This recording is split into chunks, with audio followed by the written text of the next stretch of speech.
Hello guys, तो आज हम लोग अपने ट्रेनिंग मैथोलॉजी के सेकंड लेवल के क्वेश्चंस देख रहे हैं पीओटी के।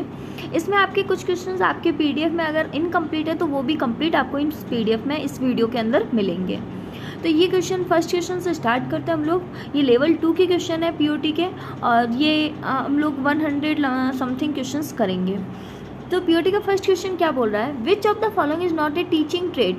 इसमें से कौन सी टीचिंग की प्रवृत्ति या टीचिंग टेक्निक नहीं है। नहीं का पूछ रहा है, नॉट का पूछ रहा है, तो इसमें से कौन सी टीचिंग ट्रेड नहीं है। तो कौन सी नहीं होती है, सब्जेक्ट मैटर। ये क्या हो गया आपका, टीचिंग टेक्निक होता है कि कौन से सब्जेक्ट को पढ़ा रहे हैं, तो ये तो टीचिंग का ट्रेड होता है। टीचिंग टेक्निक, ये भी टीचिंग की टेक्निक होती है कि भाई आपको पढ़ाना कैसे है। सोशल टेक्निक, इसका टीचर से कोई लेना देना नहीं होता, तो it is not a teaching trade. ये टीचिंग का टेक्निक नहीं होता है, सोशल टेक्निक नहीं होता, मैनेजमेंट टेक्निक भी होता है। नेक्स्ट क्वेश्चन है, मैच द फॉलोइंग, निम्न को मिला है। नेक्स्ट क्वेश्चन क्या बोल रहा है कि आपको ये क्वेश्चन आपको मैंने कंप्लीट इसमें दिखाया है, तो थोड़े क्वेश्चन बड़ा है, इसके लिए आपको फॉन्ट छोटा दिखेगा। तो ये आप देखिए, यहाँ पे पहला बोल रहा है कि आपको इनको मिलाना है। कुछ चीज़ें 1, 2 और 3 रोमन नंबर में दी हुई है और उनको मिलाना किससे, P, Q और R, S, इस तरह आपको ये चीज़ें दी हुई है, इनसे आपको मिलाना है। ठीक है, तो पहली चीज़ बोल रहा है इंट्रिंसिक मोटिवेशन। इंट्रिंसिक मोटिवेशन जो आंतरिक अभिप्रेरणा होती है उसका मतलब किससे है।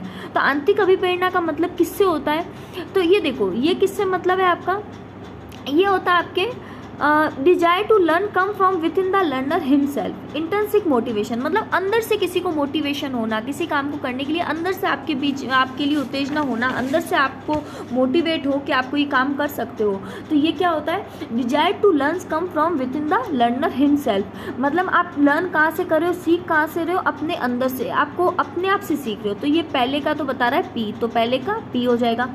सेकेंड ऑप्शन है एक्सट्रिक मोटिवेशन, बाहर से जो मोटिवेशन मिलता है वो होता है एक्सटर्निक मोटिवेशन। एक्सटर्निक मोटिवेशन क्या बताया, तो एक्सट्रिक मोटिवेशन में क्या होगा, लर्नर बाय एक्सटर्नल मेथड। देखो, desire to learn is created in the learner by means of external method.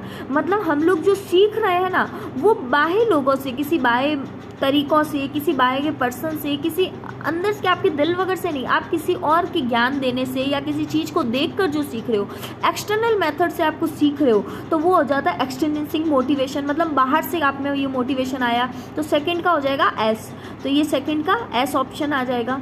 Third आपका, इसमें भी सेकंड का S है।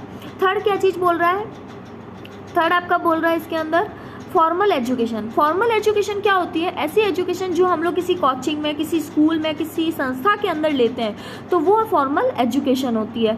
तो एक्वायर्ड बाय गाइडलाइन, तो ये किससे होती है हमारी, ये होती है आपके acquire the training and is an institute under the guidance of instructor. मतलब ये हम लोग एक्वायर करते हैं ट्रेनिंग को किसी इंस्टीट्यूट से, किसी संस्था से, और वो भी किसी इंस्ट्रक्टर के अंडर में काम करके किसी इंस्ट्रक्टर के द्वारा प्रदान की जाती है। तो ये होती है एक्वायर्ड ट्रेनिंग। तो तीसरे का आपके ऑप्शन क्या हो जाएगा, Q, ये फर्स्ट के अंदर ही है। फोर्थ देखते हैं हम लोग का क्या होता है, फॉर्मल, और चौथा है इनफॉर्मल एजुकेशन। इनफॉर्मल एजुकेशन क्या होती है, ऐसी एजुकेशन जो हम लोग क्या करते हैं, acquire by observation and guidance within one's own family and neighbourhood. मतलब हम लोग ये ऑब्जर्वेशन और ये गाइडेंस किससे प्राप्त करते हैं, अपनी फैमिली से, अपने आस पड़ोसियों से, या अपने एनवायरनमेंट से जो चीज़ें सीखते हैं वो सब किस में आ जाते हैं, इनफॉर्मल एजुकेशन में। तो चौथे का क्या हो जाएगा, R, तो इसका फर्स्ट ऑप्शन हो जाएगा A। तो सेकंड का राइट आंसर हो जाएगा A, P, S, Q, R, जिसमें इंटरनल मोटिवेशन, जिसमें हम इंसान अंदर से सीखता है, बाह्य एक्सटर्निक मोटिवेशन, जिसमें इंसान बाहर से सीखता है, फॉर्मल एजुकेशन जो किसी संस्था के द्वारा दी जाती है, और इनफॉर्मल एजुकेशन जो हम किसी पड़ोसी या अपने परिवार वालों से सीखते हैं। नेक्स्ट क्वेश्चन देखते हैं, cause of bad manners found in instructor. एक इंस्ट्रक्टर के अंदर क्या क्या बैड मैनर्स होते हैं, क्या क्या गंदी आदतें या बुरी विचार शैली होती है। लैक ऑफ कॉन्फिडेंस, एक लैक ऑफ कॉन्फिडेंस मतलब कॉन्फिडेंस में, आत्मविश्वास में कमी होना। तो ये बहुत ही गंदा चीज़ होती है कि आपके एक टीचर और आप में कॉन्फिडेंस नहीं है। तो किसी भी टीचर में कॉन्फिडेंस बहुत अच्छा होना चाहिए, बहुत ज़्यादा होना चाहिए। तो लैक ऑफ कॉन्फिडेंस भी क्या हो जाता है, एक बुरी विचार शैली हो जाती है। सेकेंड है इम्प्रॉपर लर्निंग सिचुएशन, मतलब आपके इम्प्रॉपर लर्निंग सिचुएशंस है, मतलब आप मतलब प्रॉपर नहीं पढ़ा पा रहे हो, आपके कंडीशन लर्निंग के लिए जो पढ़ाना है वो भी आप प्रॉपर नहीं पढ़ा पा रहे हो, तो वो भी क्या हो गया, बैड मैनर्स में आ जाएगा। पुअर सब्जेक्ट नॉलेज, आप जिस सब्जेक्ट को पढ़ा रहे हो उसका नॉलेज आपके पास में अच्छा नहीं है, बहुत ही कम नॉलेज है, तो आप बच्चों को कैसे ज्ञान दोगे, तो पुअर सब्जेक्ट नॉलेज भी किस में आ जाता है, बैड मैनर्स में। पुअर हेल्थ कंडीशन, मतलब टीचर पढ़ाने जा रहा है और वो खुद ही इतना बीमार है कि वो एक एनर्जी के साथ पढ़ा ही नहीं सक रहा है, वो खुद भी अनकॉन्फिडेंट के साथ में बहुत ही एनर्जी लेस लग रहा है, तो वो बच्चे को क्या शिक्षा देगा, अच्छे से पढ़ा भी नहीं पाएगा, तो बच्चे भी कंसंट्रेट नहीं कर पाएंगे। तो ये चारों ही चीज़ें क्या हो जाएगी, आपके बैड मैनर्स में आ जाएगी। पांचवी है नर्वसनेस, घबराहट होना। घबराहट भी किसी टीचर को नहीं होनी चाहिए, क्योंकि टीचर को कॉन्फिडेंट के साथ में अपनी क्लास में जाना चाहिए और अच्छे से क्लास लेनी चाहिए। नर्वसनेस के साथ लोगे तो बच्चे आपको इतना मोटे ध्यान नहीं देंगे, इतना फोकस नहीं कर पाएंगे। तो इसका सही आंसर होगा डी ऑप्शन 1 2 3 4 5, पाँचों ऑप्शन सही है किसी बैड मैनर्स के लिए। इंस्ट्रक्टर का जो बैड मैनर्स होता है उसके लिए पाँचों ऑप्शन सही होते हैं। नेक्स्ट क्वेश्चन है psychology. Psychology is the science of human behaviour. Psychology एक साइंस है ह्यूमन बिहेवियर का, मानव के नेचर का, मानव का जो स्वभाव होता है उसके लिए क्या होता है, मनोविज्ञान एक साइंस है। तो it is include the studying human behaviour having 5 known base.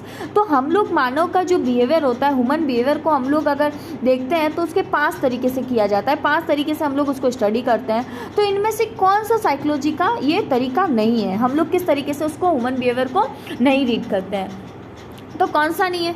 Physical, ये तो ह्यूमन बिहेवियर में आएगा कि आप फिजिकली कैसे रहते हो, ह्यूमन के बिहेवियर पे डिपेंड करता है। कल्चरल भी डिपेंड करता है, और एनवायरनमेंट का तो सबसे ज़्यादा किसी ह्यूमन पे फ़र्क पड़ता है, क्योंकि आप एक अच्छे एनवायरनमेंट में रहते हो तो अच्छी चीज़ें सीखते हो, आप लड़ाई झगड़े के एनवायरनमेंट में रहते हो तो आपके दिमाग में लड़ाई झगड़ा ही चलेगा, तो ये बहुत ज़्यादा इफेक्ट करता है। मगर पॉलिटिकल का आपके ह्यूमन बिहेवियर का साइकोलॉजी से कोई लेना देना नहीं है। आपके मानव व्यवहार का अंदर जो हम लोग कहते हैं विज्ञान, तो उसका पॉलिटिकल से कोई लेना देना नहीं होगा, पॉलिटिकल आपका नहीं आएगा। ये ध्यान रखना, हमारे साइकोलॉजी के लिए अंदर चले या ह्यूमन बिहेवियर के अंदर आपको पॉलिटिकल कहीं भी मिले तो उसका सही आंसर पॉलिटिकल होगा, तो इसका सही आंसर हो जाएगा सी। नेक्स्ट क्वेश्चन है in educational psychology which of the following not a major area of individual difference among the trainee. अगर हम लोग एजुकेशनल साइकोलॉजी पे बात करें, शिक्षा मनोविज्ञान पे बात करते हैं, तो उसमें कौन से एरिया रहते हैं, कौन से मेजर एरिया रहते हैं जिसमें हम लोग डिफरेंसेस कर सकते हैं ट्रेनीज़ को। मतलब हमारे पास में बहुत सारे ट्रेनीज़ है, बहुत सारे स्टूडेंट्स हैं, तो हम उनको किन के थ्रू अलग अलग डिफाइन कर सकते हैं, तो उनको किसके थ्रू कर सकते हैं, physically.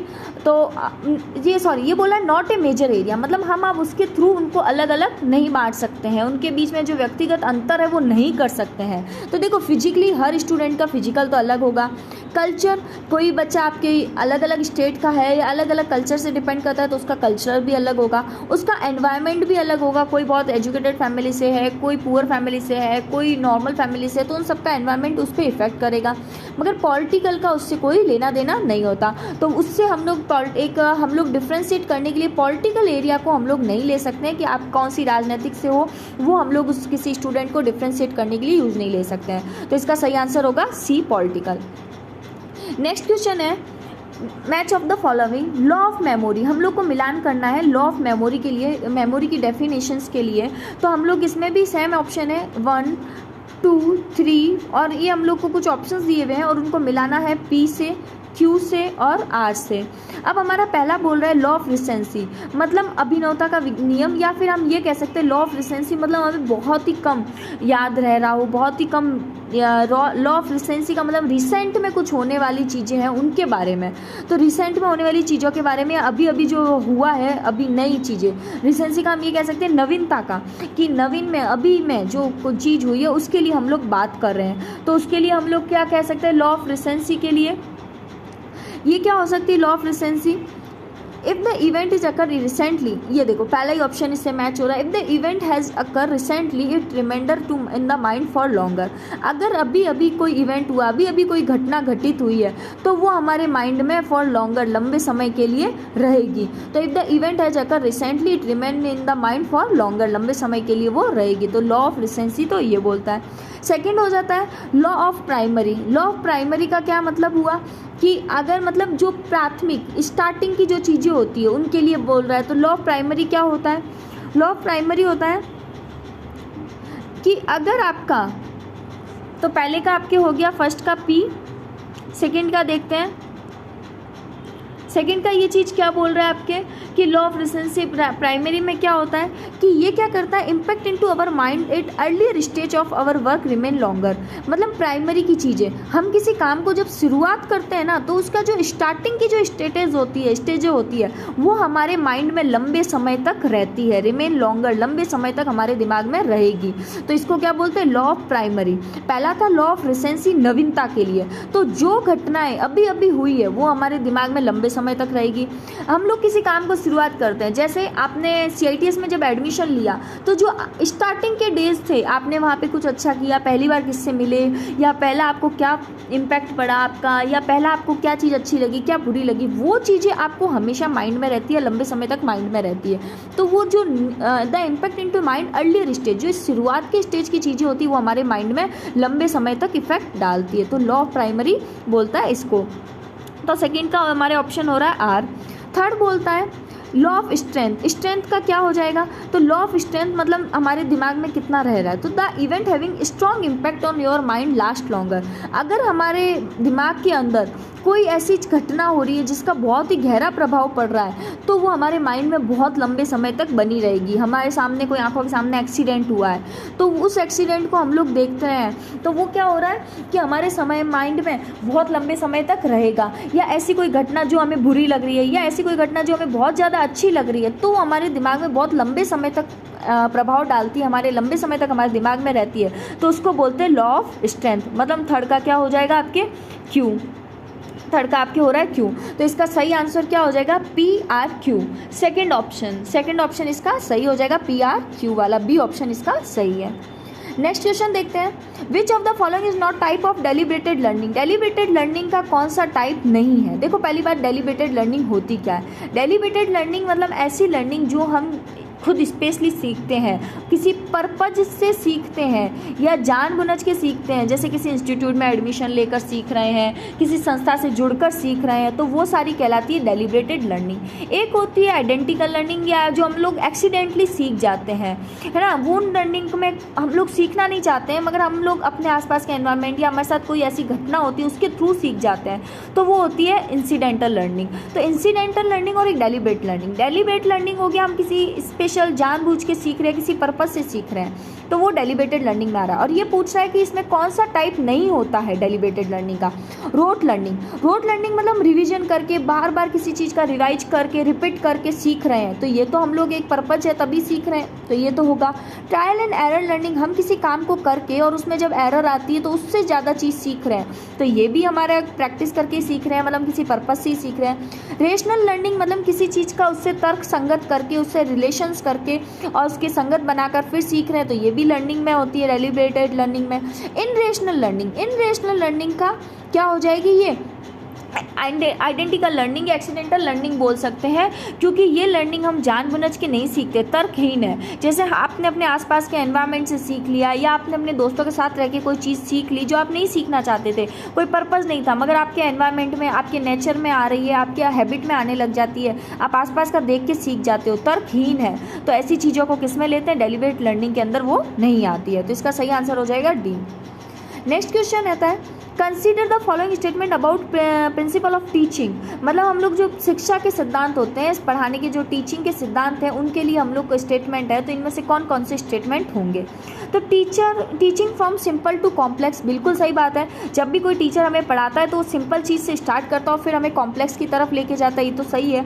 Teaching from known to unknown, ये भी बात सही है। हम लोग नॉर्मल सा उसके बारे में जानते हैं, जैसे हम कंप्यूटर पढ़ रहे हैं तो कंप्यूटर के बारे में जानते हैं और फिर उसकी कंप्यूटर के अंदर अननोन चीज़ें कि कंप्यूटर में मेमोरी क्या हो गया, CPU क्या है, मदरबोर्ड क्या है, उनके बारे में जानते हैं, तो हम नोन से अननोन की ओर बढ़ते हैं। Teaching from parts to whole, छोटे छोटे पार्ट से लेके हम एक बड़े भाग में पढ़ते हैं। जैसे हम लोग अगर यहाँ पे भी पढ़ाई कर रहे हैं तो एक छोटा सब्जेक्ट पढ़ेंगे या एक छोटी चीज़ पढ़ेंगे, कंप्यूटर भी है तो हम उसका इनपुट डिवाइस पढ़ रहे हैं, फिर उसकी आउटपुट डिवाइस पढ़ रहे हैं, और ऐसे करके हम पूरा कंप्यूटर पढ़ते हैं। तो पार्ट से हम लोग होल पे जाते हैं, मतलब कंप्लीट पे जाते हैं, तो ये भी सही है। Teaching from identified to definite, ये वाला होता है ना, ये होता है डेफिनेट से हम इनडेफिनेट तक जाते हैं, डेफिनेट से हम लोग इनडेफिनेट तक जाते हैं। तो इसमें ऑप्शन तो 1 2 3 सही होने चाहिए जो से जिसमें आपके फर्स्ट में दिया हुआ है, मगर भारत स्किल के अनुसार आपका आंसर दिया हुआ है 4th, 1 2 3 4 चारों सही दिया हुआ है। तो अगर भारत स्किल का आंसर लगाना है तो आप ये लगाएंगे डी, और अगर हम क्वेश्चन के अकॉर्डिंग देखा जाए तो हमारा आंसर ए होना चाहिए था। तो अब आप देख लेना आप कौन सा आंसर लगाना चाहते हैं। अगर भारत स्किल का लगाओगे तो आपको डी प्रेफर करना चाहिए। नेक्स्ट क्वेश्चन देखते हैं हम लोग। 9th question, What should be lettering size for main heading while writing on the chalkboard? हम लोग जब बोर्ड पे लिखने जा रहे हैं तो हम लोग जो हेडिंग लिखेंगे उसकी साइज कितनी होनी चाहिए, उसकी साइज कितनी होनी चाहिए। आपने अपना एक लेसन प्लान भी बनाया होगा, तो वो लेसन प्लान बनाया है तो आपने उसकी हेडिंग की, जब आप उस लेसन प्लान को अपनी क्लास के अंदर पढ़ाने जाओगे तो उसकी हेडिंग साइज कितनी रखोगे, आपको ये भी देखना पड़ेगा उसकी हेडिंग साइज कितनी रखोगे। तो उसकी हेडिंग साइज रखोगे 50 से 60 mm। ये ध्यान रखना कि उसकी हेडिंग साइज होती है 50 से 60 mm के बीच में। और इसके बाद में हेडिंग के बाद में जो सब हेडिंग होती है उससे छोटी सब हेडिंग की साइज होती है 35 से 45 mm। ये थोड़ी वैल्यूज़ है, आप ये याद रख लेना। मैं 1 2 क्वेश्चंस कोशिश करूँगी कि एक्स्ट्रा डालूँ जिससे इससे रिलेटेड अगर क्वेश्चन भी आए तो वो भी आपको यूजफुल रहे। तो 35 से 45 के बीच में रहती है सब हेडिंग की साइज। हमारे को इसमें हेडिंग की साइज पूछा है तो हम लोग जो बोर्ड पे लिखते हैं उसमें हेडिंग की साइज तो 50 से 60 mm होती है, सब हेडिंग की साइज होती है 35 से 45। और सब हेडिंग के जो अंडर हेडिंग आती है उसकी साइज हो जाएगी आपके 30 से 40 mm, 30 से 40 mm की हो जाती है। और जो हमारा कंटेंट होता है, हम नॉर्मल कंटेंट लिखते हैं, जो कंटेंट हम पढ़ाएंगे तो उस कंटेंट की साइज होती है 25 से 30 mm तक, 25 से 30 mm की साइज वो रहती है। तो ये थोड़ी कुछ वैल्यूज़ आप याद रख सकते हो। बाकी हमें इसमें पूछा हेडिंग की साइज कितनी होती है तो 50 से 60 mm, ए ऑप्शन आपका सही होगा। नेक्स्ट क्वेश्चन देखते हैं। Consider the following statement about principle of learning. ये भी प्रिंसिपल ऑफ लर्निंग के लिए है कि हम लोग सीखने, जो शिक्षण के सिद्धांत हैं, वो सीखने के जो सिद्धांत हैं उनके लिए हम बात कर रहे हैं तो कौन कौन से स्टेटमेंट सही होंगे। लर्निंग रिजल्ट फॉर स्टिमुलेशन, मतलब हम लोग लर्निंग के जो रिजल्ट होते हैं वो किस पे डिपेंड करते हैं, फ्रॉम स्टिमुलेशन।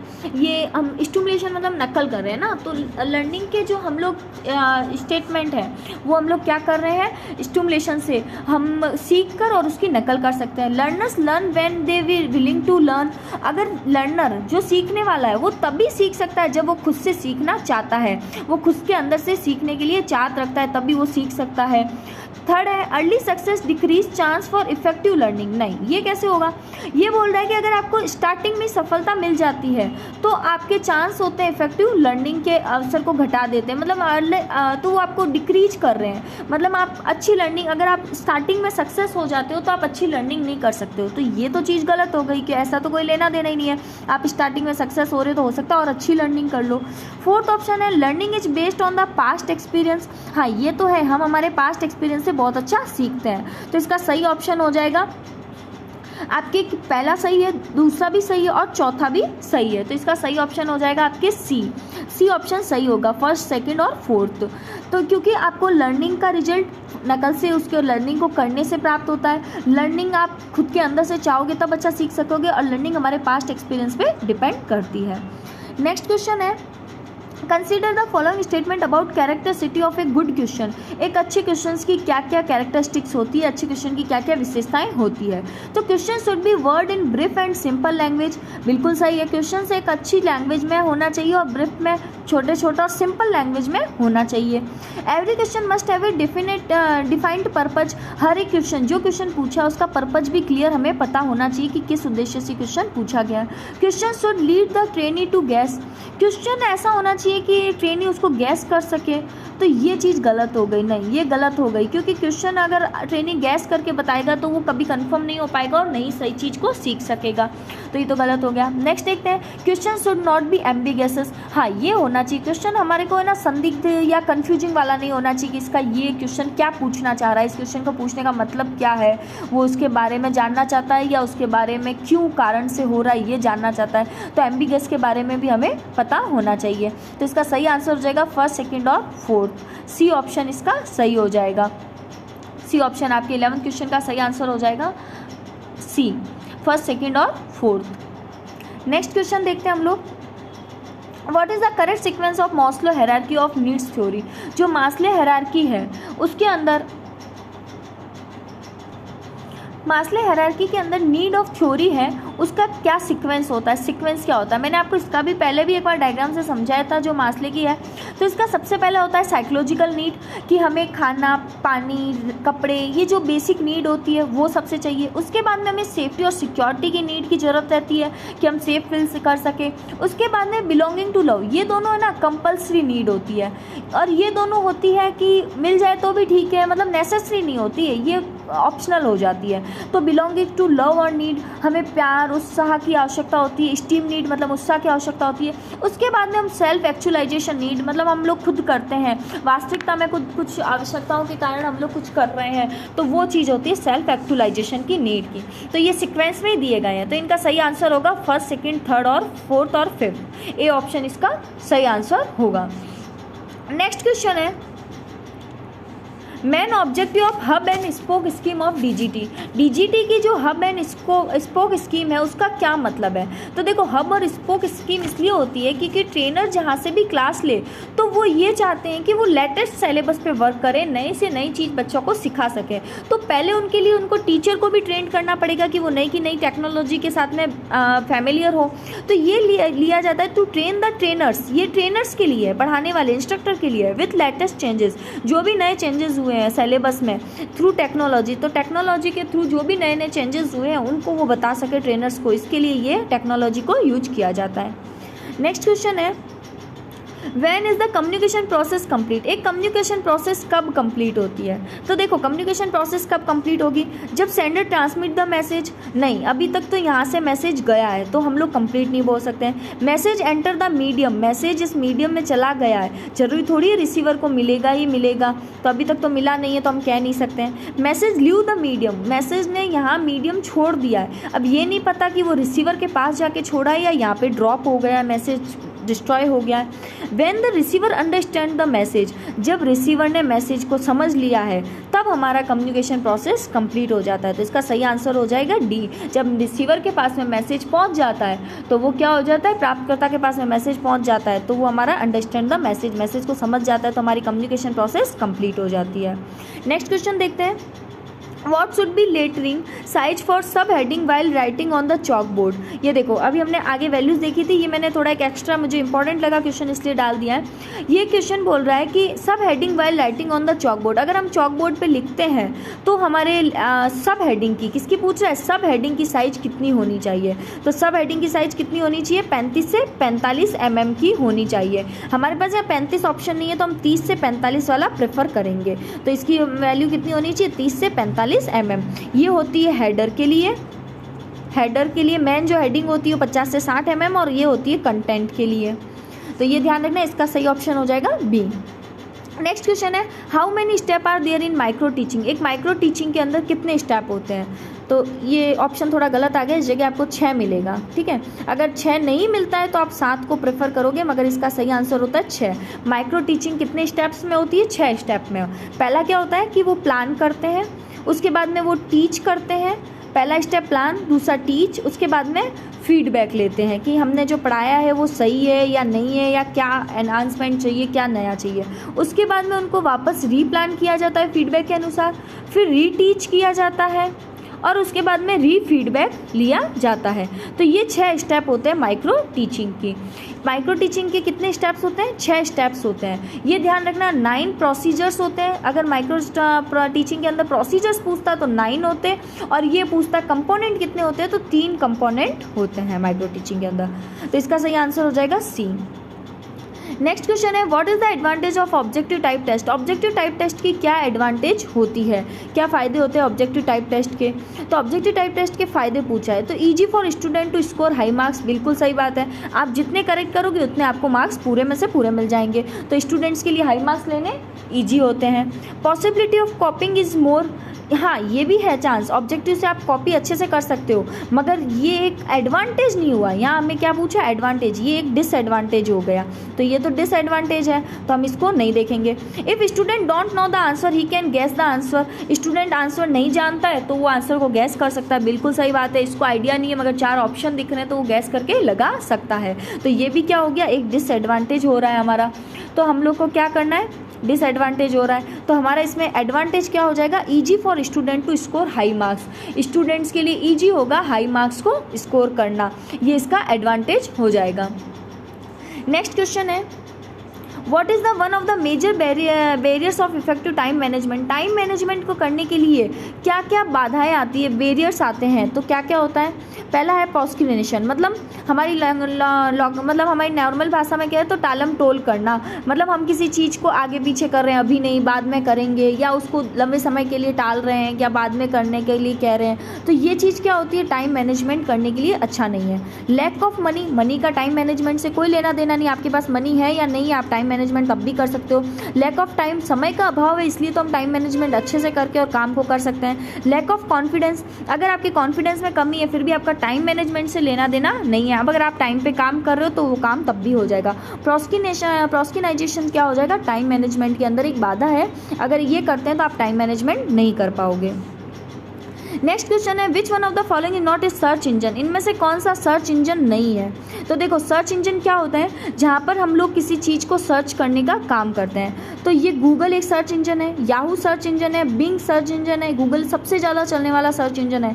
मगर फायरफॉक्स क्या है, ये सर्च इंजन नहीं है, ये एक ब्राउजर होता है, वेब ब्राउजर होता है जो इंटरनेट को एक्सेस करने के लिए हमें कनेक्टिविटी प्रोवाइड कराता है। तो फायरफॉक्स हमारा क्या हो गया, ब्राउजर हो गया। तो हमारे को इसमें पूछा क्या है, सर्च इंजन नहीं है, तो Google, Yahoo, Bing search engine नहीं है। नेक्स्ट क्वेश्चन पे चलते हैं, according to 4 step method, 4 step है मेथड के, which of following is not the component of preparation, इसमें से प्रिपरेशन के कौन से कंपोनेंट्स नहीं है। देखो प्रिपरेशन कब करते हैं, हमें पता है कि हम जब पढ़ाने जाते हैं तब हमारी ये टीचिंग के 4 स्टेप्स होते हैं, तो टीचिंग के 4 स्टेप्स में हम लोग प्रिपरेशन वाला, ये पूरा तैयारी के घटक नहीं है। प्रिपरेशन कब करते हैं, प्लान, हम लोग पढ़ाने से पहले प्रिपेयर करते हैं। तो प्रिपरेशन में हम लोग ट्रेनिंग की परफॉर्मेंस के बारे में नहीं पूछ सकते, नहीं ट्रेनिंग की परफॉर्मेंस के बारे में पूछ सकते हैं। प्रिपरेशन में हम क्वेश्चंस पूछते हैं रिलेटेड टू प्रीवियस लेसन, हम लोग जैसे लेसन प्लान ही आप पढ़ाने जा रहे हो, अगर आप लेसन प्लान पढ़ाने जा रहे हो अपनी क्लास के अंदर, तो आप क्या करते हो, आपने जो पहले टॉपिक पढ़ाया है उससे रिलेट करने की कोशिश करोगे नए वाले टॉपिक को, फिर उसके बाद में उसकी कहाँ का फ्यूचर में ज़रूरत है वो भी करोगे, और उससे रिलेटेड कुछ क्वेश्चंस पूछोगे कि हाँ ये हमारे लिए यूजफुल है या नहीं है। तो मगर ट्रेनिंग की परफॉर्मेंस का प्रिपरेशन के अंदर कोई लेना देना नहीं होता। ट्रेनिंग की परफॉर्मेंस का अंदर होता है चौथे स्टेप, टेस्ट के अंदर लेना। टेस्ट के अंदर हम ट्रेनिंग की परफॉर्मेंस को चेक करते हैं, और हमें यहाँ पे पूछी प्रिपरेशन की, तो प्रिपरेशन में किसका यूज नहीं होता, not the component preparation, test, training, performance होता है। नेक्स्ट क्वेश्चन है, which of the following is not the element of responsibility of an instructor, एक इंस्ट्रक्टर की क्या क्या, इसमें से क्या रिस्पॉन्सिबिलिटी नहीं है, नॉट द एलिमेंट, ये रिस्पॉन्सिबिलिटी इंस्ट्रक्टर की नहीं होती है। तो देखो फाइनेंस एक इंस्ट्रक्टर की कोई रिस्पॉन्सिबिलिटी नहीं होती है, आपके पास कितना पैसा है कितना पैसा नहीं है वो आपके इंस्ट्रक्टर पे आपके नई रिस्पॉन्सिबिलिटी होती है। इंडिविजुअल लर्नर, ये टीचर इंस्ट्रक्टर की होती है कि अगर आप एक इंडिविजुअल लर्नर हो तो भी आपको अच्छे से सिखाए। एडमिनिस्ट्रेशन का काम भी देखता है, किस इंडस्ट्री में हमें बच्चे को आगे भेजना है तो उस इंडस्ट्री के लायक उसको बनाना या एडमिनिस्ट्रेशन के लायक वर्क सिखाना, ये सब काम एक इंस्ट्रक्टर के होते हैं, मगर फाइनेंस का काम इंस्ट्रक्टर का नहीं होता है। नेक्स्ट क्वेश्चन हम लोग देखते हैं 22, the important traits of good instructor are, एक इम्पॉर्टेंट ट्रेड्स क्या होते हैं, एक अच्छे इंस्ट्रक्टर के मतलब क्या क्या लक्षण होते हैं, गुड इंस्ट्रक्टर के क्या क्या लक्षण होते हैं। तो make the course interesting, course को इंटरेस्टिंग बनाना ये एक इंस्ट्रक्टर का अच्छा लक्षण है, ये तो होना चाहिए। सो ए ग्रेट डील ऑफ एंथुसाइज्म, मतलब हम एक अच्छी ग्रेट डील देते हैं, एंथुसाइज्म अधिक उत्साह प्रदर्शन करना, ग्रेट डील परफॉर्म करना, एंथुसाइज्म हो जाएगा। सो ए ग्रेट डील कि मतलब जब भी क्लास में जाए ना तो इतना एनर्जेटिक होके जाए कि बच्चों को भी पढ़ने की इच्छा हो, बच्चों के सामने एक उत्साह के साथ प्रदर्शन करें, तो ये भी एक अच्छे इंस्ट्रक्शन के गुण होते हैं। थर्ड है, is able to provide a variety of learning experience, अलग अलग तरीक़ों से पढ़ाने के लिए अनुभव प्रदान करें, लर्निंग एक्सपीरियंस दे, तो बच्चे और इंटरेस्ट के साथ सीखेंगे कि हमें नए नए तरीके से सीखने को मिल रहा है। It is a reasonably strict and maintain discipline, और किसी भी क्लास को अगर आप ले रहे हो तो वहाँ का डिसिप्लिन मेंटेन करना भी ज़रूरी होता है। तो ये चारों ही चीज़ें क्या होती है, एक अच्छे इंस्ट्रक्टर के लक्षण होते हैं। तो इसका सही ऑप्शन हो जाएगा डी, 1 2 3 4, ये चारों ही इससे अच्छे इंस्ट्रक्टर के गुण होने चाहिए। नेक्स्ट क्वेश्चन देखते हैं, लॉ ऑफ मेमोरी, अगर मेमोरी के नियमों के लिए बात करते हैं तो इनमें से कौन सा होता है। वही सेम, एक हमें पी, क्यू और आर से मिलाना है, 2 3 हमें ऑप्शन दिए हुए हैं। Law of continuity, law of continuity किसको बताता है, निरंतरता का नियम। निरंतरता का नियम किसको, जो कंटिन्यूटी चला आ रहा है। तो इसमें pen pencil, black and white नहीं, लॉ ऑफ कॉन्ट्रास्ट नहीं, ताजमहल, तो ताजमहल क्या है, एक कंटिन्यूटी से बना हुआ है, तो लॉ ऑफ कंटिन्यूटी क्या हो गया, ताजमहल हो गया। सेकेंड ऑप्शन है लॉ ऑफ सिमिलरिटी, मतलब समानता का नियम। जैसे पेन और पेंसिल में क्या हो जाएगा, समानता का नियम हो जाएगा। फर्स्ट का हो रहा है आपके आर, सेकेंड का हो रहा है आपके पी। पेन और पेंसिल दोनों लिखने के लिए काम आ रही है, लिखने के काम आ रही है, तो लॉ ऑफ सिमिलरिटी का हो जाएगा। थर्ड है लॉ ऑफ कंट्रास्ट, कंट्रास्ट का मतलब उल्टा, जैसे आप ब्लैक को पढ़ते हैं आपके दिमाग में वाइट आ रहा है, तो ये क्या हो गए, कंट्रास्ट हो गए, उल्टे का चीज़ आ रही है, भाव आ रहा है। तो इसका आंसर हो जाएगा आर पी क्यू। हमारे ये किस में मिल रहा है, फर्स्ट के अंदर ही मिल रहा है, आर पी क्यू। तो ये आपका इसका ऑप्शन हो जाएगा ये फर्स्ट ऑप्शन। नेक्स्ट क्वेश्चन पे चलते हैं हम लोग। Consider the following state about disadvantage of incidental learning. Incidental learning, अभी मैंने आपको आगे एक चीज़ पढ़ाई थी, तो हम लोग ने उसमें पढ़ा था कि हम लोग जो किसी पर्पज़ से सीखते हैं, किसी कोर्स में जाके जब एडमिशन लेते हैं तो उसको बोलते हैं डेलिब्रेटेड लर्निंग। मगर हम विदाउट किसी इंटेंशन के, विदाउट किसी पर्पज़ के सीख जाते हैं, उससे बोलते हैं इंसिडेंटल लर्निंग। तो इंसिडेंटल लर्निंग के अंदर क्या एग्जाम्पल होगा, ये मतलब क्या डिसएडवांटेज है इंसिडेंटल लर्निंग की। तो इंसिडेंटल लर्निंग की डिसएडवांटेज देखते हैं। Tendency to learn bad things along with the good things, मतलब हम लोग क्या करते हैं, कुछ अच्छी चीज़ों के साथ में बुरी चीज़ें भी सीख जाते हैं। जैसे हमारे साथ में रहने वाले दोस्त अच्छे हैं, हम उनके साथ पढ़ाई कर रहे हैं, मगर कुछ गलत आदतें भी सीख जाते हैं, तो ये क्या हो गया, डिसएडवांटेज हो जाएगा। हम लोग ये चीज़ सीख रहे हैं तो ये भी गलत ही है। सेकेंड है कंट्रोल अवर लर्निंग सिचुएशन, ये तो एक एडवांटेज हो गया कि हम अपने अंदर जो लर्निंग सिचुएशन है उस पर कंट्रोल रख सकते हैं, ये एक एडवांटेज होता है, डिसएडवांटेज नहीं होता। नो प्रॉपर गाइडेंस, हमें प्रॉपर गाइडेंस नहीं मिलती, ये एक डिसएडवांटेज है, क्योंकि हम लोग आसपास से सीख रहे हैं, इंसिडेंटल लर्निंग सीख रहे हैं, मतलब कोई इंस्ट्रक्टर नहीं है, कोई ऑर्गेनाइजेशन नहीं है, तो हमारे को प्रॉपर गाइडेंस नहीं मिल रही है, तो हो सकता है हम गलत सीख रहे हो या गलत मार्ग पे चले गए हो, तो ये हमारे लिए नुकसानदायक भी हो सकता है। नो पॉजिटिव लर्निंग एश्योरेंस, जरूरी नहीं है कि हम जो सीख रहे हैं वो पॉजिटिव हो सकता है कई बार नेगेटिव चीज़ों को भी सीख लें, तो ये भी हमारा किस में आ जाएगा, डिसएडवांटेज में आ जाएगा। तो सेकंड को छोड़कर हमारी सारी चीज़ें क्या होती है, एक डिसएडवांटेज को शो कर रही है, तो इसका ऑप्शन हो जाएगा फर्स्ट, थर्ड और फोर्थ। थर्ड ऑप्शन में हमें ये ऑप्शन मिल रहा है, तो इसका सही आंसर हो जाएगा सी। नेक्स्ट क्वेश्चन है मैच द फॉलोइंग, निम्नलिखित को मिलाए। थ्योरी ऑफ लर्निंग, लर्निंग के अन्य की जो थ्योरी है इसको हम लोग अगर मिलाना चाहें तो कैसे मिलेगा, तो ये बोला थ्योरी ऑफ लर्निंग में एनिमल कौन से यूज किए गए हैं, मतलब हम जो शिक्षण के सिद्धांत हैं, हम किसी चीज़ को सीख रहे हैं, अधिगम के जो सिद्धांत हैं उसमें हम लोग ने कौन कौन से एनिमल यूज किए हैं उनके लिए बताना है। तो पहला है कंडीशनल रिस्पॉन्सिबल थ्योरी, मतलब कंडीशन के अनुसार रिस्पॉन्स करता है, तो इसके लिए हमने किसका यूज किया था, डॉग का यूज किया था, तो आपके पहले का क्या हो जाएगा, आंसर क्यू हो जाएगा। सेकेंड है ट्रायल एंड एरर थ्योरी, मतलब करके और गलतियों से प्रयास करके भूल कर जो हम लोग चीज़ सीख रहे हैं, ये किसके ऊपर प्रैक्टिस की गई थी, कैट के ऊपर प्रैक्टिस की गई थी, तो सेकंड का ऑप्शन क्या हो जाएगा, पी हो जाएगा। एंड थर्ड हमारे पास है इनसाइट थ्योरी, मतलब अंतर्दृष्टि से, अंदर से जो सीख रहे हैं, अंदर से हम लोग सीख रहे हैं, अंदर आत्मा के कारण सीखा जा रहा है, अंतर्दृष्टि सिद्धांत, वो किस पे करा था, चिंपांजी पे किया था, चिंपांजी पे किया था, तो थर्ड का ऑप्शन क्या हो जाएगा, आपके आर हो जाएगा, तो इसका ऑप्शन हो जाएगा P, Q P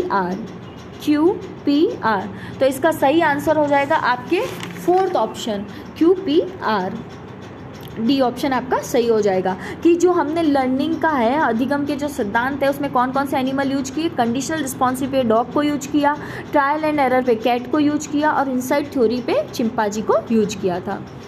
next question है which of the following is not the element of confirmation in positive learning, ऐसे कौन से एलिमेंट हैं जो ये बताते हैं कि ये जो आप कन्फर्मेशन नहीं कर सकते कि आप पॉजिटिव लर्निंग के लिए पॉजिटिव लर्निंग का पार्ट नहीं माने जाते हैं। तो देखो लर्निंग कर रहे हैं ना, तो हम लोग उसके अंदर क्या हो रहा है, जब भी कोई चीज़ को लर्निंग कर रहे हैं या फिर हम लोग ये बोल रहे हैं, तो 4 तरीके से लर्निंग की जा रही है। पॉजिटिव लर्निंग कर रहे हैं तो हम पॉजिटिव लर्निंग के 4 तरीके से होते हैं। 4 कौन कौन से होता है, एक होता है मोटिवेशन, एक होता है सिमुलेशन कि हम लोग पहले मोटिवेट हो रहे हैं, फिर उत्तेजना है, प्रोत्साहन है किसी चीज़ को करने के लिए। एक होता है रिस्पॉन्स और एक होता है कन्फर्मेशन। ये किसी पॉजिटिव लर्निंग के 4 एलिमेंट्स होते हैं। हम मोटिवेशन, स्टिमुलेशन, रिस्पॉन्स और कन्फर्मेशन के आधार पे हम 4 भागों में बांटते हैं। अब इन 4 में से जो एक कन्फर्मेशन है ना, उसके लिए इसने पूछा है कि ये इनमें से कौन सा कन्फर्मेशन पॉजिटिव लर्निंग का एलिमेंट नहीं है, नॉट द एलिमेंट है, तो कौन सा नहीं है। तो कन्फर्मेशन के लिए हमें किस किस चीज़ की ज़रूरत रहती है?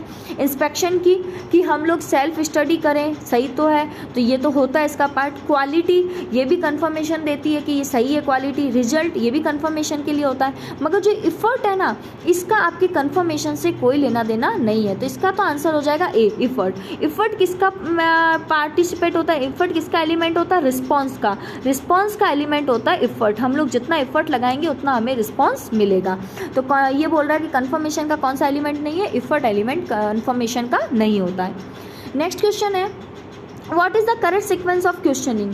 एक क्वेश्चनिंग के करेक्ट सीक्वेंस क्या होता है? मतलब हम किस तरीके से एक क्वेश्चन पूछेंगे तो उसका सीक्वेंस कैसे फॉलो करना है। आप अभी है ना लेसन प्लान बनाए होंगे सभी जनों ने, और आप अपने प्रैक्टिकल के अंदर लेसन प्लान पढ़ाने के लिए भी जाओगे। तो आप जब लेसन प्लान पढ़ाओगे तो आपका एक लास्ट स्टेप होगा कि आपको अपने लेसन प्लान पढ़ाने के बाद में सामने वाले स्टूडेंट से कुछ क्वेश्चंस करने हैं। तो वो क्वेश्चन करने का तरीका क्या होगा, कैसे क्वेश्चन करोगे? तो आपको क्वेश्चन करने के लिए सबसे पहले एक क्वेश्चन पूछना है। क्लास में आपको ऑरल एक क्वेश्चन को पूछना है। आपने पूछा कि कोई भी नॉर्मल आपने क्वेश्चन पूछ लिया कि आप इसके बारे में बताइए कि हमारे टीचिंग की कितनी टेक्निक्स होती है। उसके बाद में आपको 2 मिनट के लिए मतलब रुकना है, कुछ सेकंड के लिए आपको रुकना है, जिससे बच्चा, सामने वाले स्टूडेंट्स उस क्वेश्चन को सुन सके और उसको समझ सके, जिससे वो आंसर देंगे। तो पोज करेंगे एंड देन हम लोग उसको क्या करेंगे, फिर हम किसी एक स्टूडेंट का नाम लेके उसे कॉल करेंगे कि हाँ आप बताइए XYZ या राम, या हम लोग ने किसी का नाम लिया और उसे कॉल किया। एंड देन उसके बाद में उसका आंसर सुनेंगे, लिसन करेंगे। हो सकता है वो आंसर गलत भी दे रहा है, मगर आपको उस जगह उसको रोकना नहीं है, उसको पूरा आंसर बोलने देना है। लिसन करेंगे, उसके बाद उसके आंसर को आप लोग रिसीव करेंगे, बताएंगे क्या गलत था या क्या सही था, दोनों जो कंडीशंस में उसके आंसर को बताएंगे, और आप उसके बाद में आंसर पूरी क्लास में रिपीट करेंगे। अगर किसी स्टूडेंट ने सही आंसर दिया है, फिर भी आपकी ड्यूटी होती है कि आप सही आंसर को रिपीट करोगे पूरी क्लास में। तो ये होते हैं क्वेश्चन को पूछने का सही तरीका। Ask, pose, call, listen, receive और रिपीट, ये क्वेश्चन का सीक्वेंस होता है। तो 27 का सही आंसर होगा ए ऑप्शन। नेक्स्ट क्वेश्चन चलते हैं हम लोग। Which of the following is not a type of oral question? Oral question का इसमें से कौन सा टाइप नहीं होता है? ऑरल का मतलब होता है मौखिक पूछना। तो देखो, इंट्रोडक्टरी क्वेश्चन, इंट्रोडक्टरी क्वेश्चन हम कब पूछते हैं? जब हम प्रिपरेशन करते हैं, हम क्लास में जा रहे हैं और जब स्टार्टिंग कर रहे हैं, इंट्रोडक्शन दे रहे हैं, तो हम लोग कुछ क्वेश्चन पूछते हैं, क्या आप इस बारे में जानते हैं, हम आज ये टॉपिक पढ़ेंगे, आपने इसके बारे में पहले कभी सुना है? तो ये सब ऑरल क्वेश्चन हो गए। फिर आते हैं डेवलपिंग क्वेश्चन, विकासशील क्वेश्चन, हम उसके बारे में बताते हैं प्रेजेंट करने की टाइम। ये पूछा जाता है प्रेजेंटेशन की टाइम, कि हम लोग ये अगर प्रेजेंट कर रहे हैं तो हम लोग ने ये प्रेजेंट किया है, तो उस टाइम हम लोग पूछते हैं कि आपने ये चीज़ें देखी है, इस जगह डेवलपमेंट यूज किया है, मतलब उसके डेवलपमेंट के बारे में जो क्वेश्चन करते हैं वो आते हैं प्रेजेंटेशन में। एक आता है कंपैरिजन क्वेश्चंस, ये हम लोग टेस्ट की टाइम, जब हम स्टूडेंट से टेस्ट लेते हैं तब हम उससे पूछ सकते हैं, तो ये भी ऑरल क्वेश्चंस होते हैं। मगर जो एनालिटिकल क्वेश्चंस होते हैं ना, मतलब विश्लेषण करते हैं, किसी टॉपिक के बारे में डिटेल जानते हैं, वो होते हैं एनालिटिकल क्वेश्चन। ये हमारे ऑरल क्वेश्चन नहीं होते। इसके अंदर हम लोग ये कह सकते हैं कि इंटरव्यू वगैरह में जब रिटन टेस्ट लिया जाता है तब ये क्वेश्चन होते हैं, या हमें किसी बच्चे से रिटन टेस्ट लेना है तो हम एनालिटिकल क्वेश्चन करते हैं। तो ये ऑरल क्वेश्चन का टाइप नहीं होता है। तो इसका सही आंसर हो जाएगा सी, एनालिटिकल क्वेश्चन। नेक्स्ट में जाते हैं हम लोग question 29। Which of the following is not a guidelines for an instructor to construct a course? इसमें से कौन सी, कोई इंस्ट्रक्टर है वो एक कोर्स को कंस्ट्रक्ट कर रहा है, कोर्स बना रहा है, पाठ्यक्रम बना रहा है हमारे लिए, तो उसमें कौन सी गाइडलाइंस नहीं फॉलो कर, यूज करने की ज़रूरत है या फॉलो करने की ज़रूरत नहीं है? तो देखो, ओरिएंटेशन, इसकी तो ज़रूरत होती है कि हम लोग अगर ये ओरिएंटेशन कर रहा है कि मतलब प्रैक्टिकल लाइफ में ये यूज का है नहीं है, आप जो सिलेबस बना रहे हो ऐसा तो नहीं है कि खाली थ्योरीज बता रहे हो, प्रैक्टिकल प्रैक्टिकल लाइफ में उसका यूज है नहीं है, ओरिएंटेशन बताना कि उसका दोनों जगह यूज होना चाहिए। कोर्स ऑब्जेक्टिव, ऑब्वियसली हम लोग कोई सिलेबस डिजाइन कर रहे हैं तो वो कोर्स ऑब्जेक्टिव होना चाहिए कि हाँ ये इस कोर्स के लिए यूजफुल है, ये इस कोर्स में काम के लिए है, कहाँ तक है, क्या बता रहा है, ये सब होना चाहिए। कंटेंट सिलेक्शन, एक सिलेबस निर्माण में मेन इंपॉर्टेंट होता है कि हम अच्छे से अच्छा कंटेंट को सिलेक्शन करें। इमिटेशन का बिल्कुल भी यूज नहीं होता है। कोई इंस्ट्रक्टर को अगर सिलेबस डिज़ाइन करना है, कोर्स कंटेंट करना है तो इमिटेशन का कोई यूज नहीं होता, नकल का। तो इसका सही ऑप्शन होगा 4th D option. Next question पे जाते हैं। What is the advantage of on oral test? Oral test के एडवांटेज क्या हैं, फ़ायदे क्या हैं? देखो ऑरल टेस्ट क्या हो गया, वाइवा की तरह जो हम लोग मौखिक पूछते हैं, तो इसका एडवांटेज क्या है? Least expensive because no material equipment required, बिल्कुल सही है, क्योंकि हमें इसमें ना एक्सपेंसिव नहीं होता, महंगा नहीं पड़ता, क्योंकि हम लोग मौखिक पूछ रहे हैं तो ना तो किसी मटेरियल की ज़रूरत होती है, नहीं किसी इक्विपमेंट की ज़रूरत होती है। जैसे हम प्रैक्टिकल करते हैं तो हमें मटेरियल या इक्विपमेंट चाहिए, तो वाइवा में तो वो नहीं चाहिए, मौखिक सवाल में वो नहीं चाहिए, तो हमें सस्ता पड़ता है, बिल्कुल सही है ये तो। सेकेंड है possibility of कॉपिंग is less, copy होना भी लेस है। अब मुझसे अगर कोई वाइवा में कोई टीचर क्वेश्चन पूछ रहा है और नेक्स्ट भी स्टूडेंट आता है, उससे क्या पूछा जाता है, अलग क्वेश्चन पूछा जाता है, तो वो कॉपी होने के चांस तो बहुत कम रहते हैं, तो ये भी एडवांटेज ही है। Need less time for each individual, हर एक के लिए कम समय चाहिए रहता है, ये भी सही बात है, क्योंकि हम वाइवा 1, 2 से 5 मिनट 7 मिनट इतना ही वाइवा लेते हैं, तो हर एक बच्चे को उससे हम लोग कम समय में ज़्यादा से ज़्यादा पूछ सकते हैं, उसका नॉलेज पता कर सकते हैं। तो इसका आंसर हो जाएगा ऑल ऑफ दिस, ये सारे इसके एडवांटेज हैं। गाइज ये मुझे पता है कि मैंने कुछ ना 2-3 क्वेश्चन एक्स्ट्रा डाल दिए हैं आपके, तो जो हमारे 30 सीक्वेंस के अंदर 3 क्वेश्चन कम होंगे वो मैं नेक्स्ट वीडियो में कवर करा लूँगी। तो अभी तक हम लोग ने लेवल 2 के 27 और 30 तक के क्वेश्चंस देख लिए हैं। लेवल 2 में आपके PDF में अगर जो क्वेश्चन अधूरे हैं वो भी मैंने अपने कंप्लीट करके और आपको शो किए हैं, तो आप इसको अच्छे से रीड कर सकते हैं। और अगर आपको ये वीडियो हेल्पफुल लगता है, आपके लिए यूजफुल है, आपको समझ आता है, तो प्लीज़ इसे लाइक करें, कमेंट करें, शेयर करें और चैनल को सब्सक्राइब करें। Thank you.